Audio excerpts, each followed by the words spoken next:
কিন্তু আমরা যত মানুষকে দেখি সব হচ্ছে দাবি দেওয়া ব্যক্তি, কত রকম যে বঞ্চিত। আমি যাকে সারা জীবন জানতাম আওয়ামী লীগের সুবিধাভোগী, সেও এসে কেঁদে দেয় আমিও বঞ্চিত।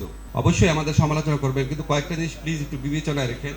একটা হচ্ছে আমরা সম্পূর্ণ ভাঙাচোরা একটা প্রশাসন, পুলিশ, বিচার কাঠামো নিয়ে কাজ শুরু করেছি। এখন আমার কাছে মনে হয় কি শুধু বিচার না, আমাদের এখানে না এই সরকারের জন্য আপনারা অনেক ব্যাপারে হতাশ হবেন, হতাশ হওয়া স্বাভাবিক। এই সরকারের কাজের ক্ষেত্রে কয়েকটা চ্যালেঞ্জ আছে, আমি সরকারের ভিতরে থেকে আপনাদের বলছি। একটা চ্যালেঞ্জ হচ্ছে এক্সপেকটেশন ম্যানেজমেন্ট। এই সরকারে যে আসলাম বা আমরা যে ফ্যাসিস্ট শাসন আমলকে বিতরণ করলাম, আমরা কিসের জন্য করেছি? এটা নতুন রাষ্ট্র গঠনের জন্য। কিন্তু আমরা যত মানুষকে দেখি সব হচ্ছে দাবি দেওয়া ব্যক্তি। পদোন্নতি বঞ্চিত হয়েছিল, আমার বেতন বঞ্চিত হয়েছিল, আমার খারাপ জায়গায় বদলি করেছে, আমাকে এটা দেয় নাই, আমার বেতন বাড়াইতে হবে, আমাকে রাজস্ব খাতে নিতে হবে। সমস্ত কিছু হচ্ছে ব্যক্তি এবং গোষ্ঠীর দাবি দেওয়া কেন্দ্রিক।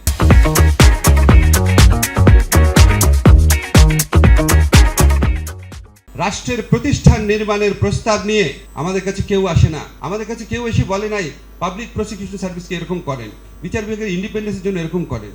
আমাদের কাছে তথ্য আপা থেকে শুরু করে সমস্ত আপা ভাইরা যারা আছেন সবাই হচ্ছে নিজেদের দাবি, ব্যক্তিগত দাবি।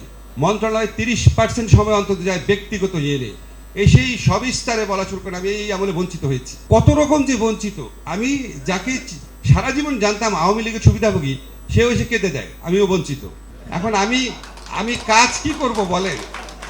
আপনারা আসেন না, মন্ত্রণালয় যারা যায়, ওই যে ইয়ে তো গিয়েছে, দিদার তো গিয়েছে, আর আসাদা তাজুল কথা বলেন, জিজ্ঞেস করেন না কি অবস্থা থাকে। যেমন ধরেন অনেকেই বলেন, এটা বলতে খুব ভালো লাগে, গায়েবী মামলা এত হয়েছে, এগুলো এখন উইথড্র করা হলো না কেন? একটু আগে ব্যাখ্যা করেছি, আমার তো পিপি নাই, আর গায়েবী মামলা তো সব আমি উইথড্র করতে পারবো না। আমি আইন মন্ত্রণালয় থেকে পারবো, যেটা বিচারিক পর্যায়ে আসছে, যেটা তদন্ত পর্যায়ে স্বরাষ্ট্র মন্ত্রণালয় পারবে। বিচারিক পর্যায়ে যেটা আসছে সেটার জন্য তো আমার পিপি লাগবে। পিপি মাত্র নিয়োগ করেছে, আপনাদের বলেছি 2 সপ্তাহের মধ্যে কি ব্যবস্থা নিয়েছে, এটা দ্রুত করা হবে। সাইবার সিকিউরিটি অ্যাক্ট দিয়ে 50 জনকে নিয়ে আমরা কনসালটেশন করেছি 2 মাস আগে। সেখানে নাহিদও ছিল, আমাদের তথ্য প্রযুক্তি উপদেষ্টা। সেখানে আমরা বলেছি সাইবার সিকিউরিটি অ্যাক্ট বাতিল করব।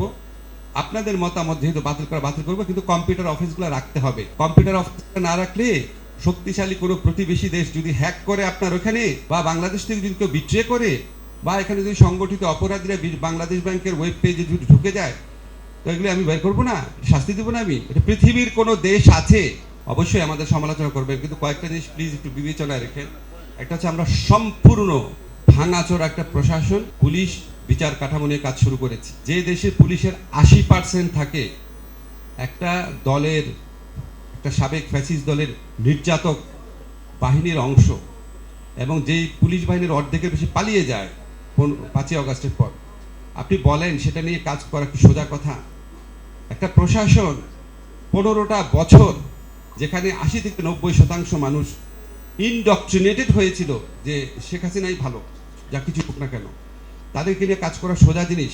আপনি বলেন তো যে নজরুল ইসলাম খান ভাই আছেন, বাংলাদেশে কোন সরকার এই চ্যালেঞ্জ মোকাবেলা করেছে আগে? এর আগে যে তত্ত্বাবধায়ক সরকারগুলো ছিল সব রাজনৈতিক ঐক্যমতের ভিত্তিতে।